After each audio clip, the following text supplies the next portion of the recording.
Hello दोस्तों, सरान academy 2.0 में आपका स्वागत है। दोस्तों, ये हमारा आज का मैथ का प्रैक्टिस सेट नंबर 2 है, जिसमें हम कुल 10 प्रश्नों को देखेंगे। दोस्तों, ये जो प्रत्येक सेट में 10 प्रश्न लाते हैं, ये सभी एसएससी रेलवे में पूछे गए प्रीवियस ईयर क्वेश्चंस होते हैं। तो चलिए दोस्तों, एक एक करके सारे प्रश्न को हम देखते हैं। तो यहाँ से आप देखिएगा दोस्तों, प्रश्न संख्या 1 है कि रोहित 2320 रुपये में एक बल्ला खरीदता है और उसकी मरम्मत में 180 रुपये खर्च करता है। यदि वह इसे 2400 रुपये में बेचता है तो हानि प्रतिशत कितना है।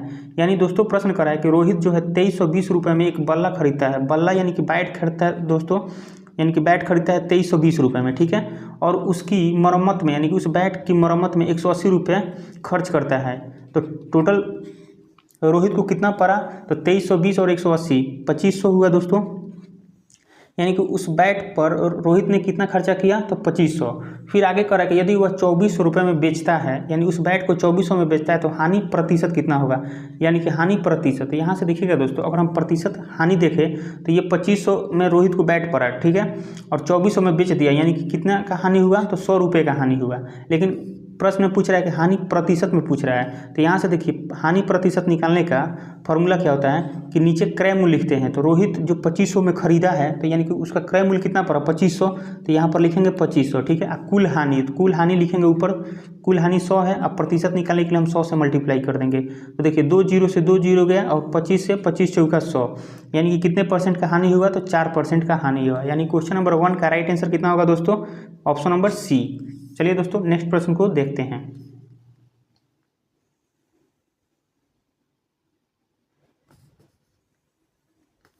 क्वेश्चन नंबर 2 है, 8 दिन तक काम करने के बाद राखी को पता चलता है कि अभी तक केवल 10% काम पूरा हुआ है। वह पूनम को काम पर रखती है जो राखी से 20% अधिक कुशल है। शेष काम को पूरा करने में उन्हें कितना दिन और लगेंगे। यानी दोस्तों प्रश्न कर रहा है, जैसे देखिए कोई भी काम अपने आप में कितना होता है, 100% यानी 100% होता है, ठीक है। जिसमें से यहाँ पर देखिएगा 10% काम राखी की है, 10% काम राखी की है 8 दिन में, ठीक है। तो शेष काम कितना बचा, तो 90% शेष काम बचा। यहाँ से आप ये देखिएगा, कह रहा है कि वह पूनम को काम पर रखती है जो राखी से कितना 20% अधिक कुशल है। 20% अधिक कुशल का मतलब होता है कि 20% अधिक उसकी क्षमता है, यानी राखी से 20% अधिक क्षमता पूनम की है। तो शेष काम को पूरा करने में उन्हें कितना दिन लगेगा। यानी कि ये जो शेष काम बचा 90%, इस काम को करने में राखी और पूनम दोनों साथ में मिलकर करती हैं तो कितना दिन में करेंगी। तो यहाँ से आप देखिएगा दोस्तों, एक फार्मूला होता है कार्य बराबर क्षमता गुने समय होता है, ठीक है दोस्तों।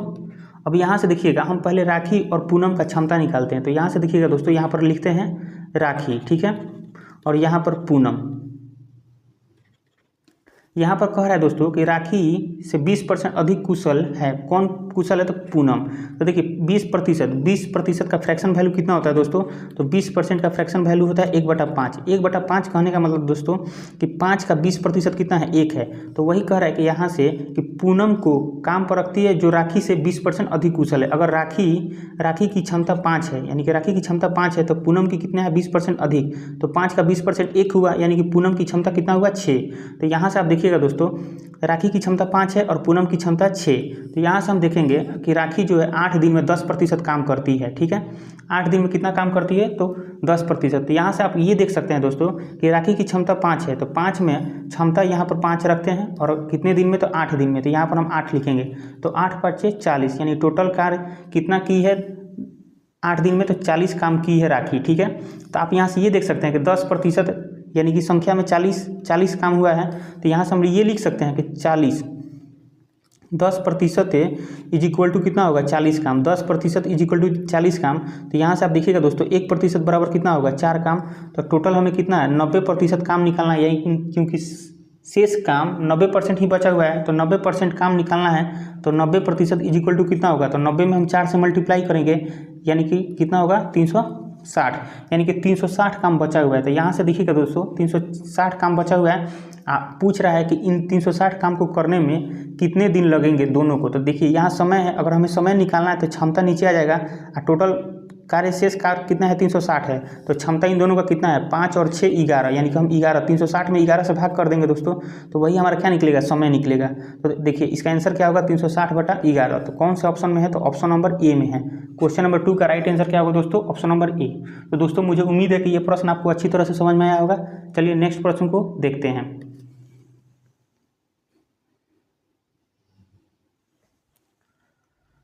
क्वेश्चन नंबर 3 है कि 41 × 36 का 4 डिवाइड 196 का 2 डिवाइड 24 का मान कितना होगा।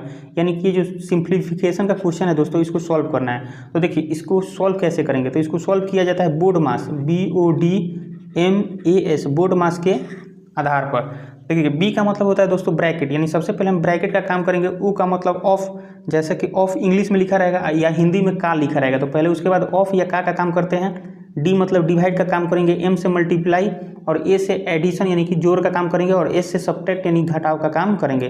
तो सबसे पहले बी है तो ब्रैकेट वाला काम।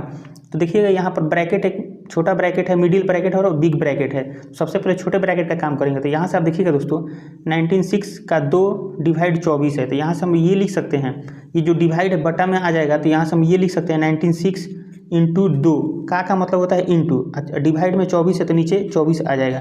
तो यहाँ से हम काटेंगे 24 में, जो 24 चौका 96 और 4 दूनी 8, यानी कितना आया 8 आया, यानी कि इतने का मान कितना आया दोस्तों 8 आया। फिर 8 यहाँ से देखिएगा 36, तो यहाँ पर हम लिखेंगे 36, का मतलब होता है इंटू और 4, यहाँ फिर डिवाइड है और इतने का मान 8 है तो डिवाइड 8 है, यहाँ डिवाइड 8 यानी कि 8 बट्टा में चला जाएगा दोस्तों। तो यहाँ से हम काटेंगे 4 से, 4 दूनी 8, फिर 2 से 18 दूनी 36, ठीक है दोस्तों। यानी कि हमारा यहाँ तक का मान कितना आ गया 18 आ गया, यहाँ तक का मान कितना आया 18 आया दोस्तों, ठीक है।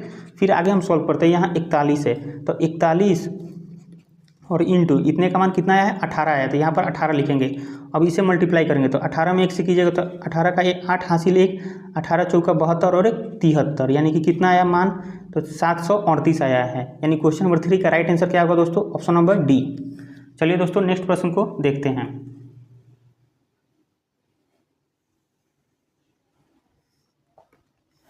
क्वेश्चन नंबर 4 है चक्रवृद्धि ब्याज वार्षिक रूप से संयोजित पर रखी गई एक धनराशि 10 वर्षों में स्वयं की दुगना हो जाती है, 10 वर्ष में स्वयं की दुगना हो जाती है, तो वह समय ज्ञात कीजिए जिसमें धनराशि स्वयं की 4 गुना हो जाएगी।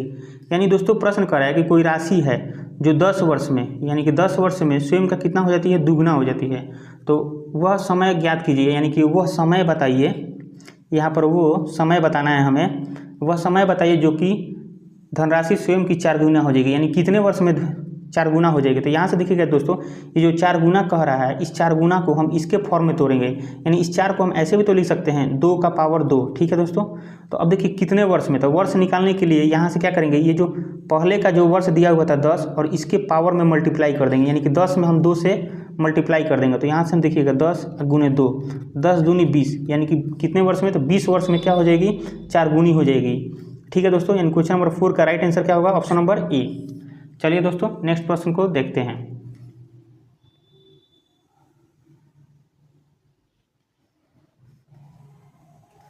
क्वेश्चन नंबर 5 है 44 आम, 121 केले और 11 सेब हैं, इन्हें कई पंक्तियों में इस प्रकार व्यवस्थित करना है कि प्रत्येक पंक्ति में समान संख्या में फल हो और प्रत्येक पंक्ति में एक प्रकार का फल हो, तो पंक्तियों की न्यूनतम संख्या कितनी होगी। तो यहाँ से दोस्तों कह रहा है प्रश्न में कि जैसे 44 आम हैं और 121 केले हैं और 11 सेब हैं, इनको एक पंक्ति में सजाना है। यानी कि जैसे मान लीजिए दोस्तों एक पंक्ति हो गया, 2 3 4 ऐसे मतलब पंक्ति में सजाना है। और फिर आगे कह रहा है कि प्रत्येक पंक्ति में समान संख्या में फल हो, जैसे कि आम अगर मान लीजिए इसमें 10 है तो इस पंक्ति में भी फल कितने होना चाहिए 10, इसमें भी 10 और इसमें भी क्या हो, यानी प्रत्येक पंक्ति में फलों की संख्या समान होना चाहिए, ठीक है। उसके बाद आगे कह रहा है कि प्रत्येक पंक्ति में एक प्रकार का फल हो। एक प्रकार का कहने का मतलब दोस्तों पहला कंडीशन हो गया कि प्रत्येक पंक्ति में समान प्रकार का फल हो, और दूसरा कंडीशन क्या कह रहा है कि प्रत्येक पंक्ति में एक प्रकार का फल हो। जैसे यहाँ आम है तो मान लीजिए इस पंक्ति में अगर आम है तो सभी आम ही होना चाहिए, यहाँ पर भी अगर आम है तो सब आम ही होना चाहिए, यहाँ पर अगर केला है तो सभी केले होने चाहिए, और इसमें सेब है तो सभी सेब ही होना चाहिए। तो देखिए ऐसे प्रश्न को हम सबसे पहले क्या बनाएंगे, कैसे बनाएंगे, तो इसको देखिएगा यहाँ पर लिख लेंगे 44 121 और 11, इसका हम HCF निकालेंगे। तो दोस्तों यहाँ से हम इसका HCF निकालेंगे तो कितना आएगा, तो 11 आएगा। इसका HCF कितना आएगा, 11 आएगा। उसके बाद क्या करना है, HCF निकालने के बाद प्रत्येक संख्या में भाग दे देंगे। तो देखिए यहाँ से 44 आम है, तो 11 से हम भाग देंगे तो कितना आएगा, 4, यानी कि पंक्ति कितना बनेगा, 4 बनेगा। और यानी कि देखिए 11 जो HCF निकल गया 11, ये हमें क्या दिखा रहा है, तो ये दिखा रहा है कि प्रत्येक पंक्ति में 11 फल होंगे। प्रत्येक पंक्ति में कितने फल होंगे, 11। फिर उसके बाद प्रत्येक फल में हम 11 से डिवाइड करेंगे, तो 44 में 4 11 से भाग दिए तो 4 आया। तो ये 4 क्या दिखा रहा है, तो 4 ये दिखा रहा है कि आम के 4 वो पंक्ति बनेगा। फिर उसी प्रकार 121 में हम 11 से भाग देंगे तो कितना आएगा, 11 आएगा। तो यानी कि केले का कितना पंक्ति बनेगा, 11। फिर उसी प्रकार 11 में 11 से भाग देंगे तो 1 आएगा। यानी कहने का मतलब कि सेब का कितना पंक्ति बनेगा, 1 पंक्ति बनेगा। उसके बाद इन सभी को क्या करेंगे दोस्तों, जोड़ देंगे। तो यहाँ से आप देखिएगा 11 4 15 और 1 16, यानी कि कुल 16 पंक्ति बनेंगे। और प्रत्येक पंक्ति में कितने फल होंगे, तो 11 फल होंगे। अगर यहाँ से ये पूछ दे, यहाँ पर तो ये पूछा कि पंक्तियों की न्यूनतम संख्या, तो कितना होगा दोस्तों, तो 16 होगा। पंक्तियों की न्यूनतम संख्या कितनी होगी, 16 होगा। यानी क्वेश्चन नंबर 5 का राइट आंसर क्या होगा, ऑप्शन नंबर ए। अगर ये पूछता कि प्रत्येक पंक्ति में कितने फल होंगे, तो 11 फल होंगे। प्रत्येक पंक्ति में कितने फल होंगे, 11। फिर यहाँ से अगर ये क्वेश्चन पूछता है कि आम के कितने पंक्ति होंगे, तो 4, केले के कितने पंक्ति होंगे, तो 11, और सेब के कितने पंक्ति होंगे, 1। ठीक है दोस्तों, तो मुझे उम्मीद है कि ये प्रश्न भी आपको अच्छी तरह से समझ में आया होगा। चलिए नेक्स्ट प्रश्न को देखते हैं।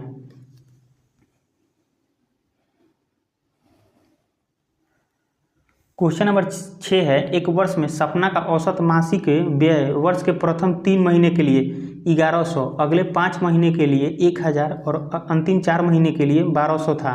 यदि कुल वार्षिक बचत 1300 थी तो सपना की औसत मासिक व्यय आय कितनी है थे, यानी कि सपना की औसत मासिक आय कितनी थी। तो यहाँ से आप देखिएगा दोस्तों, एक वर्ष में सपना का औसत मासिक व्यय यानी कि खर्च को बता रहा है। तो प्रथम 3 महीने का खर्च कितना है, औसत 1100 है, औसत है 1100।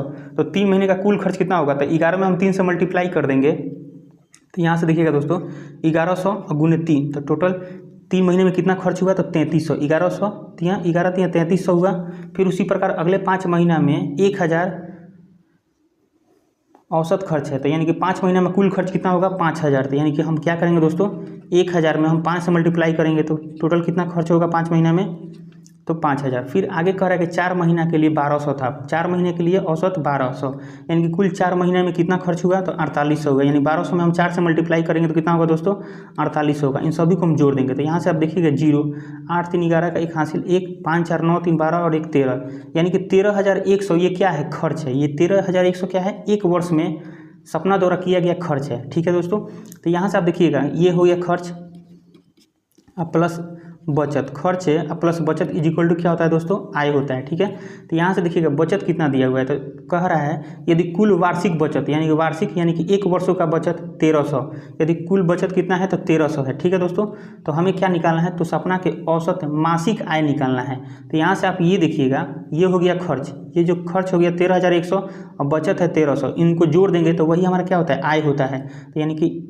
13100 और 1300 कितना हुआ, 14400, यानी कि 14400 ये क्या हुआ दोस्तों, तो कुल वार्षिक आय हुआ, वार्षिक आय। और यहाँ पर पूछ रहा है कि औसत मासिक आय यानी कि प्रत्येक महीने का आय पूछ रहा है। तो हम क्या करेंगे, ये जो कुल आय है एक वर्ष का, इसको हम 12 से भाग दे देंगे, क्योंकि एक वर्ष में 12 महीना होता है। तो इस आय में हम क्या करेंगे, 12 से भाग दे देंगे तो हमें एक महीने का औसत मासिक आय निकल जाएगा। तो 12 से आप काटिएगा तो देखिए 12 में 12 से कीजिए तो 144, यानी कि प्रत्येक महीने का कितना आय होगा, तो 1200 होगा। प्रत्येक महीने का कितना आय होगा, 1200। यानी क्वेश्चन नंबर 6 का राइट आंसर क्या होगा दोस्तों, ऑप्शन नंबर सी। चलिए दोस्तों नेक्स्ट प्रश्न को देखते हैं।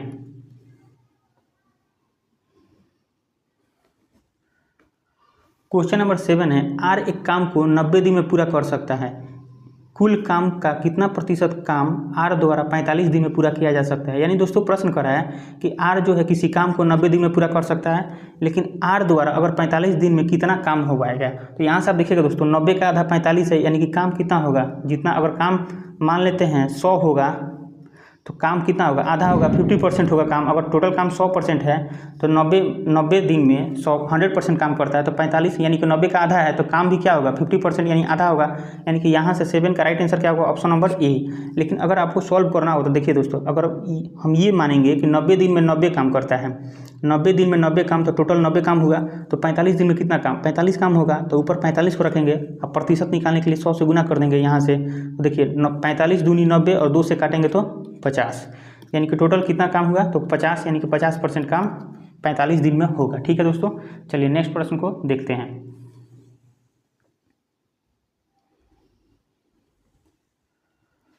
क्वेश्चन नंबर 8 है, एक विद्यार्थी ने एक परीक्षा में 75% अंक प्राप्त किए और उसे 60% अंक प्राप्त करने वाले दूसरे विद्यार्थी के अंक से 30 अंक अधिक प्राप्त हुए।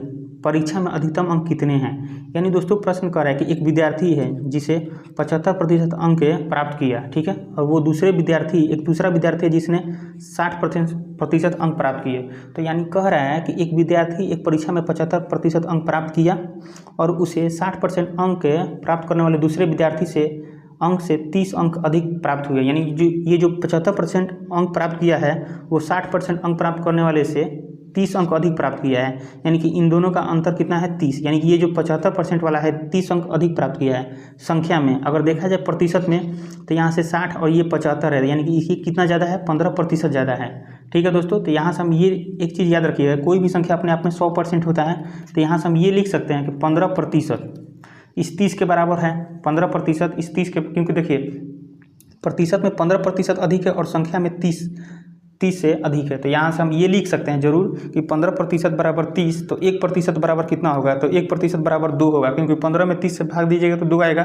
तो 1% बराबर 2, तो 100% बराबर कितना होगा, 100% बराबर होगा 200 अंक। 100% बराबर कितना होगा, 200। यानी परीक्षा में अधिकतम अंक कितने हैं, तो 200 हैं। ठीक है दोस्तों, क्वेश्चन नंबर 8 का राइट आंसर क्या होगा दोस्तों, ऑप्शन नंबर डी। चलिए दोस्तों नेक्स्ट प्रश्न को देखते हैं।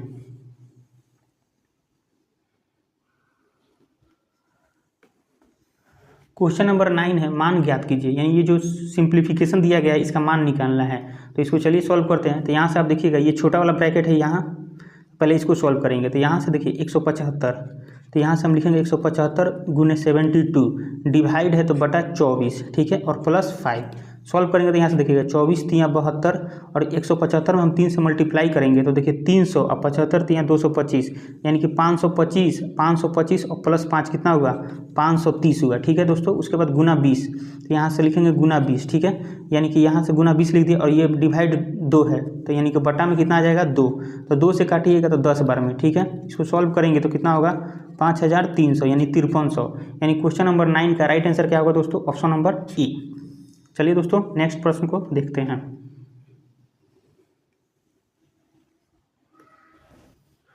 क्वेश्चन नंबर 10 है, एक परीक्षा में उपस्थित होने वाले विद्यार्थियों की कुल संख्या में से 93% विद्यार्थी उत्तीर्ण हुए। उत्तीर्ण मतलब कि पास हुए। 9275 विद्यार्थी अनुत्तीर्ण यानी कि फेल हुए। तो परीक्षा में उपस्थित होने वाले विद्यार्थियों की कुल संख्या कितनी है। यानी प्रश्न में पूछ रहा है दोस्तों कि परीक्षा में कुल कितने विद्यार्थी उपस्थित हुए थे। तो यहाँ से आप देखिएगा कि कोई भी संख्या अपने आप में 100% होता है, ठीक है। तो यहाँ से कह रहा है कि 93% विद्यार्थी उत्तीर्ण, यानी कि 93% अगर पास हो गए तो फेल कितना हुआ 7%। 100% में अगर 93% पास हुआ तो फेल 7% हुआ दोस्तों। और यहाँ पर कह रहा है संख्या में कि 9275 विद्यार्थी क्या हुए, फेल हुए।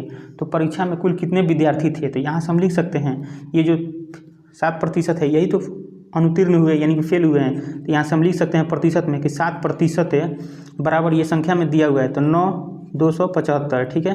तो 1% बराबर कितना होगा, तो हम 7 से भाग देंगे तो 13 7 91, 1 7 दूनी 14 और 7 5 35, यानी 1% बराबर 1325। तो हमें 100% निकालना है, यानी कुल विद्यार्थियों की संख्या तो 100 से गुना करेंगे तो 100% बराबर कितना होगा, तो 1325 और गुने 100। यहाँ से हम इसको सॉल्व करेंगे दोस्तों तो कितना होगा 1325 00, 1325 00, यानी क्वेश्चन नंबर 10 का राइट आंसर क्या होगा दोस्तों, ऑप्शन नंबर सी 1325 00। तो दोस्तों आज का हमारा 10 प्रश्न कंप्लीट हुआ। वीडियो पसंद आया तो दोस्तों वीडियो को लाइक और चैनल को सब्सक्राइब कीजिएगा। वीडियो देखने के लिए धन्यवाद।